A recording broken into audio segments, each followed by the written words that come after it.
The Tudor era, 1485 to 1603, power woven into every thread. The Tudors weren't just rulers, they were masters of image.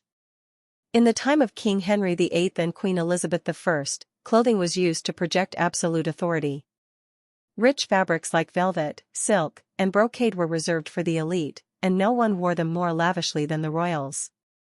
Women wore structured corsets, wide skirts called the Tudor era, 1485 to 1603, power woven into every thread. The Tudors weren't just rulers, they were masters of image. In the time of King Henry VIII and Queen Elizabeth I, clothing was used to project absolute authority. Rich fabrics like velvet, silk, and brocade were reserved for the elite, and no one wore them more lavishly than the royals. Women wore structured corsets, wide skirts called farthingales, and elaborate embroidered gowns layered with jewels.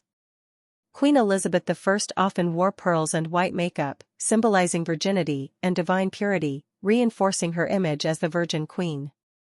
Even colors had meaning.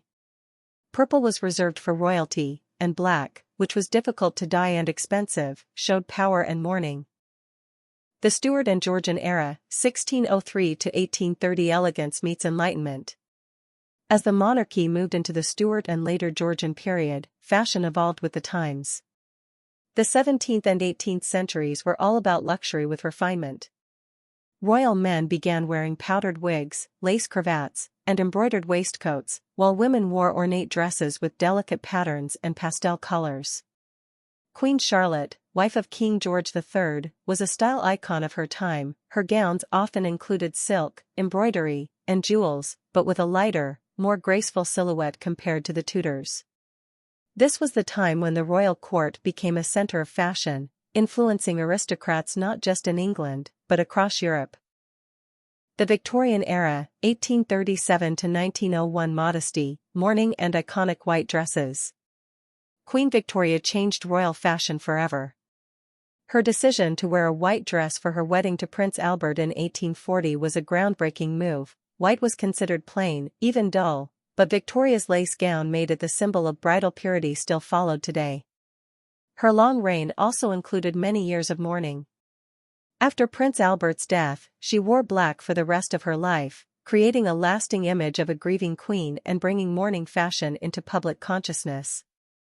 During this era, the royals favored modesty, covered silhouettes, and symbolism over extravagance. Dresses were still elegant, but the tone was quieter, more restrained, reflecting a society focused on dignity and order. The Edwardian and early 20th century, grace, glamour, and global influence. As the new century began, fashion grew softer and more romantic. The Edwardian royals wore flowing gowns, delicate lace, and elegant accessories. Queen Mary and Queen Alexandra were known for their style, often adorned in pearls, feathered hats, and long gloves. Royal fashion began to be influenced by global styles, with touches from India and Asia appearing in prints and fabrics. The monarchy was no longer just English, it was imperial, global, and multicultural, and fashion followed suit. The mid-20th century, post-war simplicity and the rise of the style icons. Queen Elizabeth II took the throne in 1952, and with her came a new era of royal fashion, one that balanced tradition with modernity.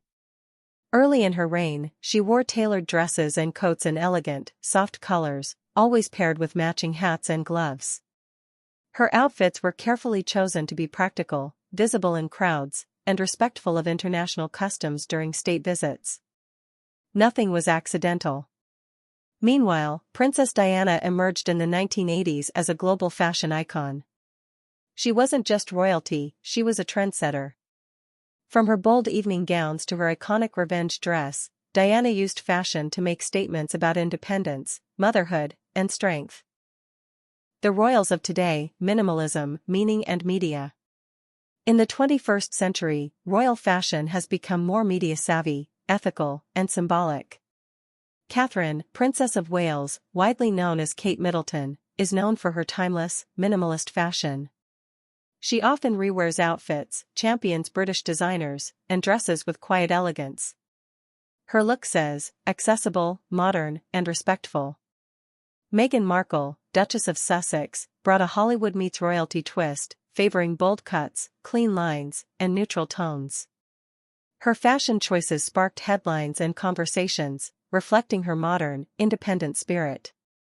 Even Queen Elizabeth II's bright-colored suits were strategic, so she could be seen from afar by the public during events.